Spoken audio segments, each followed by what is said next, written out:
pagkatawa. Ikaw akong rason nga nibati ko gugma. Ikaw akong rason nga nabuonin kang taog. Salamat kay ikaw akong nakaila.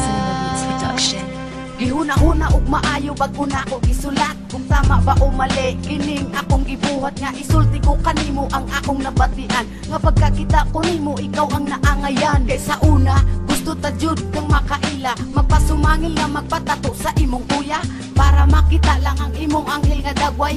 Kaysa matag adlaw maunay akong kalipay. Ug ang isa nga nitatak sa akong kasing-kasing ang imong pagkabuutan, unya dili pud papiling. Kaysa una nagduda ka sa ako nga maldito, pero akong gipakita ang ako ang pagkatao. Ug buhaton ko tanan para lang makita nimo nga ang pag-amping ko kanimo ka na kay seryoso.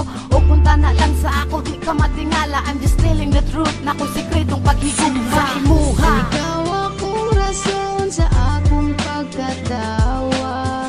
Ikaw akong rason nga nibati ko gugma. Ikaw akong rason nga nabuonin kang taog. Salamat kay ikaw akong nakaila. Wayra sekretarya hatagi kog higayon nga ma-prove na ko sa imo pag-abot sa panahon. Og ipakita na ko kung unsa ka importante ang gitawag na kong idol nga buutan nga babae. Grabe nga kalipay ang nabati ko sa imo, kay ikaw pirmi sulod sa pag-ampo ko sa Ginoo.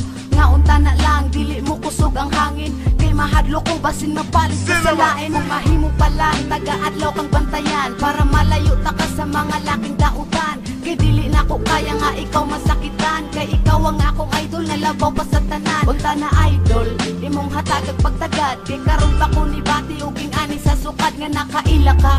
Ikaw ay ra sekretarya, ako si Brian Kundi nga nag-idol sa imuha. Ikaw akong rason sa akong pagkatawa.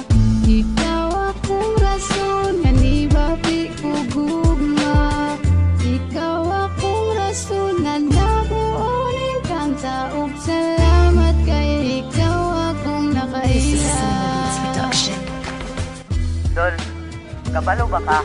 Nga ikaw ang buktong starter nga nagapasiga sa akong bukma nga na-ponder. I love you, Dol. Ikaw akong rason sa akong pagkatawa.